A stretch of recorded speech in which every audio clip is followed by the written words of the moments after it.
Give me your tired, your poor, your huddled masses yearning to breathe free, the wretched refuse of your teeming shore. Send these, the homeless, tempest-tossed to me. I lift my lamp beside the golden door. Starting around 1880, dynamic global forces drove an enormous new wave of migrants to American cities. Prolonged depression in southern Italy, pogroms in Eastern Europe, famine and floods in China, along with drought in the Midwest, combined in a kind of perfect storm, sending millions of people to New York, Chicago, San Francisco, and other urban centers. Many passed by the famous lamp, each a unique story, all of the stories stitched together by a common thread of hope. Somehow, these people would hold on, take root and grow into Americans, spawning generations whose ethnic identities shaped the character of the cities they inhabited.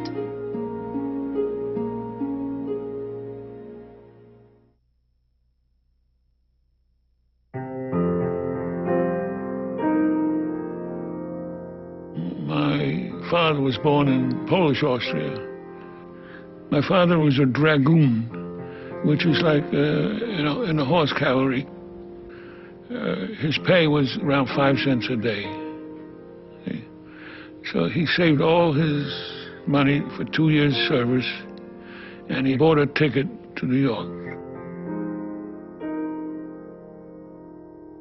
Well, we have to see the cities as a magnet for people coming from the countryside, and not only the American countryside. With the development of steamships, you had a global population looking for work. It's also true that there's an agricultural revolution going on the farm as mechanization takes over.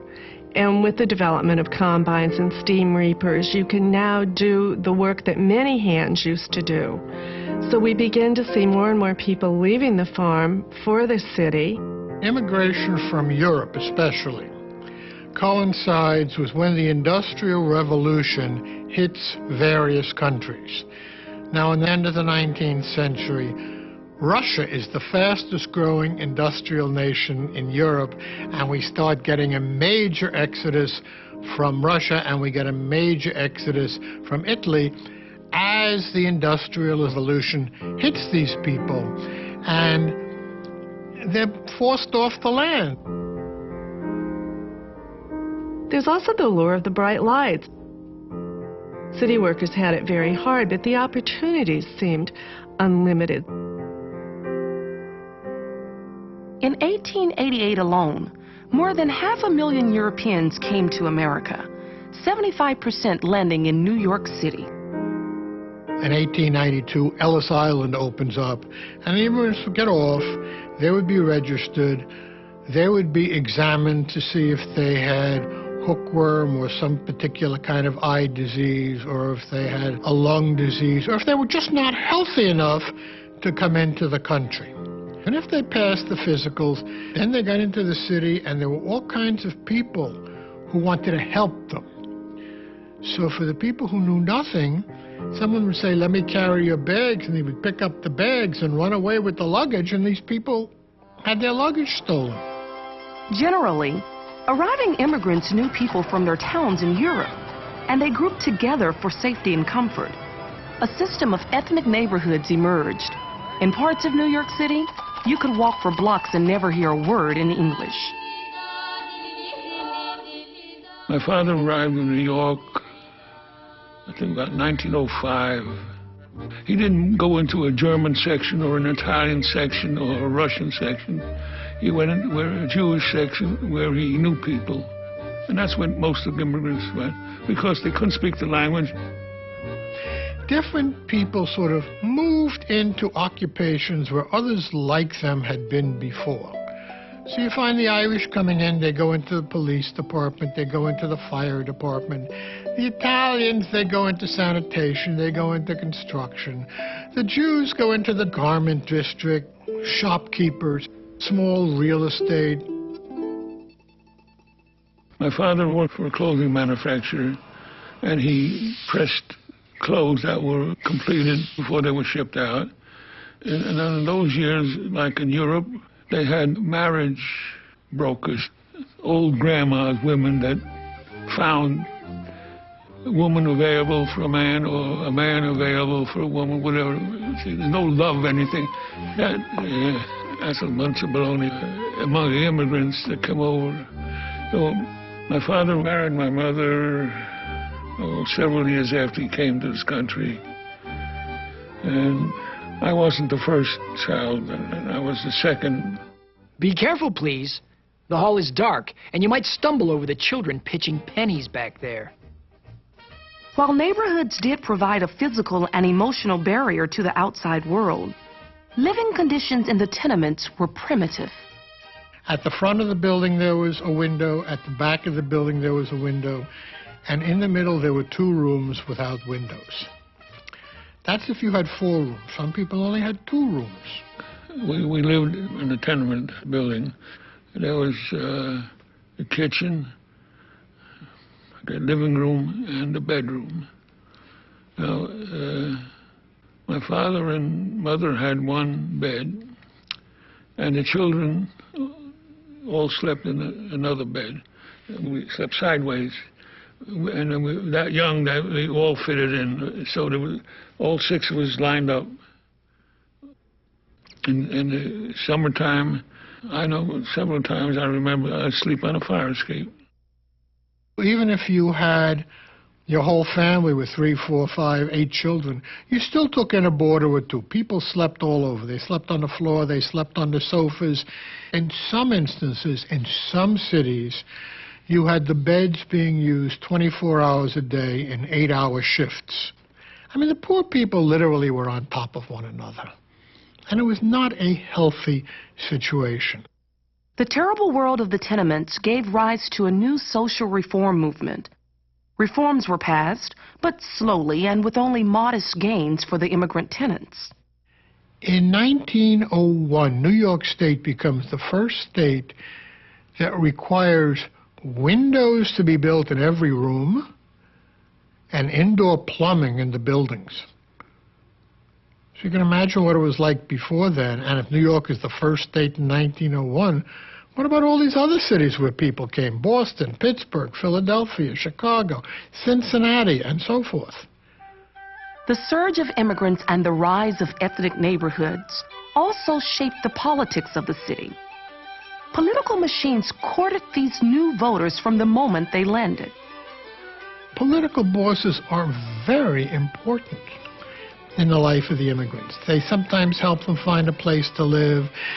They help the widow if the husband dies. They help the husband get a job. They help fix tickets if you get a ticket for having a push cart outside. And they only ask for one thing in return.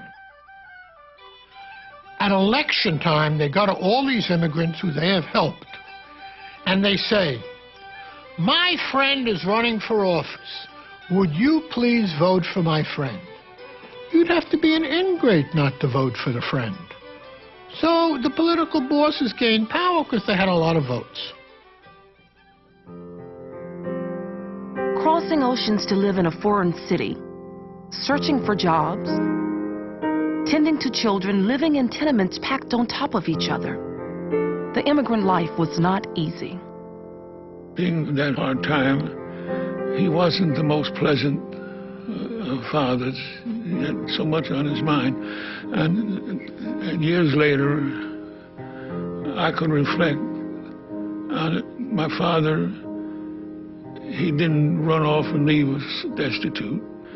He stayed with us, and for that, I have a warm spot in my heart for him.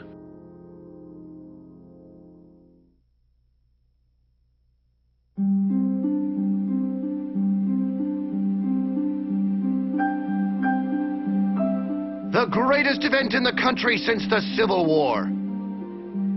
The 1893 World's Fair was Chicago's declaration to the world that it was a major city.